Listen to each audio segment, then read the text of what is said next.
Hey everyone, Nick Diribertis here teaching you financial modeling. And today we're going to be solving the lab exercise in the Python Basics lecture on lists. So the lab exercise I'm talking about is here in the end of the list section on the going beyond an initial Python script slides. And it works off of the Python Basics Lab Jupyter Notebook, which we will now jump over to. So it's this working with lists section of the Python Basics Lab Jupyter Notebook. And we have 3 exercises here as part of this lab. So the first exercise here is asking you to create a list which has 50 added onto each of the elements in the input list.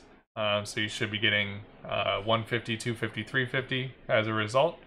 And of course, that should be coming via a calculation in the code, a general calculation, and not just manually typing the list or something like that.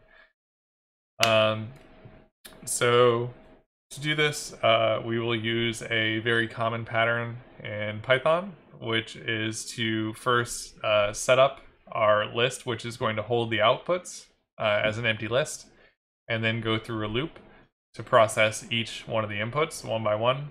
And as we process them, then we're going to add them into the output list. So then we'll have all the outputs in the list at the end. So we can create an outputs list here as just an empty list.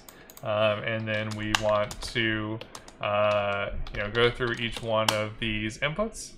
And we want to do our calculation with it. So first we can just print it to make sure it's working correctly. So I'm just going to add 50 to the inputs and print that, and that is indeed working well.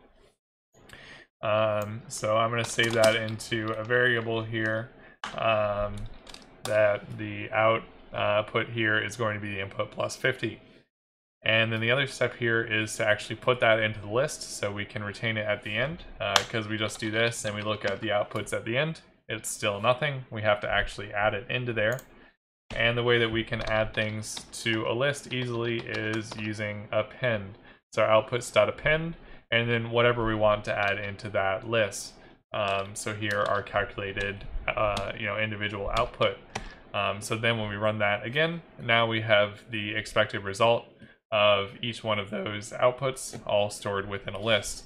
And because they're in a list, then you can do other things with them going forward, etc. You could do other calculations rather than just having it shown and not being able to use it anymore.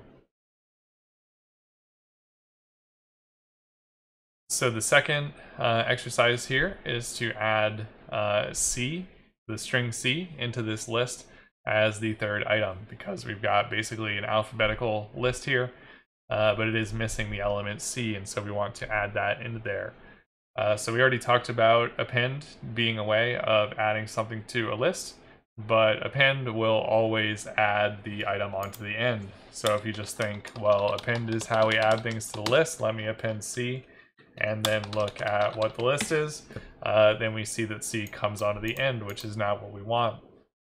So instead, we want to use the main other way of adding things to lists, and that is insert.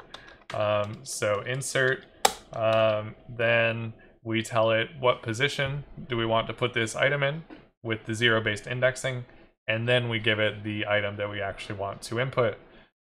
So here we want C to be the third item in the list, and with the zero-based indexing, the third item is referred to by the index 2, and so we want to insert at position 2, and we want to insert C.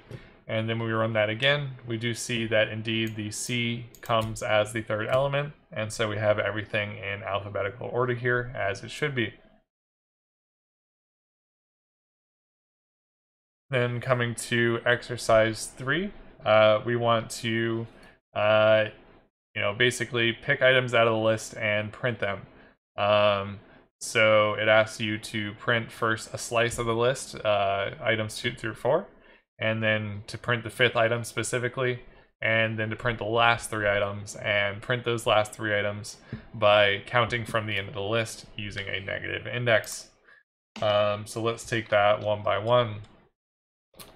So first, we want to get items 2 through 4 of the list.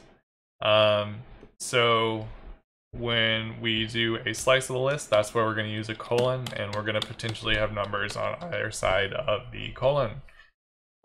So here we want to get first the second item, and so the second item with the 0-based indexing is going to be index number 1.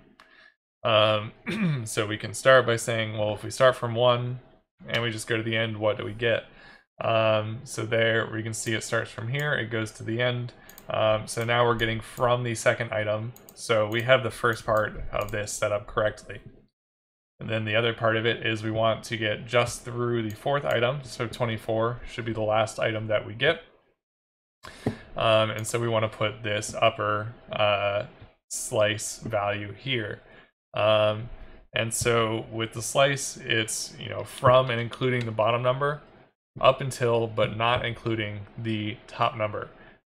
So we want to get the fourth item, and so we want to be up until, but not including the fifth item in order to get the fourth item included. So the fifth item we would refer to by index 4. So then when we run that, we see we get the second through fourth items of that list. So the first part of the exercise is correct.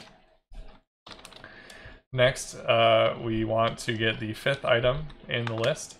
And remember that with 0-based indexing, the fifth item is index 4. And so here the fifth item is the value 4, and we get that back there. Then the last is to get the last 3 items of the list. So, you know, we're pulling out multiple items here, so you should immediately think, okay, I need a colon because this is going to slice the list, not just an index. And we want to get the last 3 items. So we want to start from the third to last item. So you can do that by putting a -3 there. And then we want to go all the way to the end of the list, and so we don't put any value there at the end. So that will get us the last 3 items in the list. So that wraps up our lab exercises on Python conditionals. Thanks for listening, and see you next time.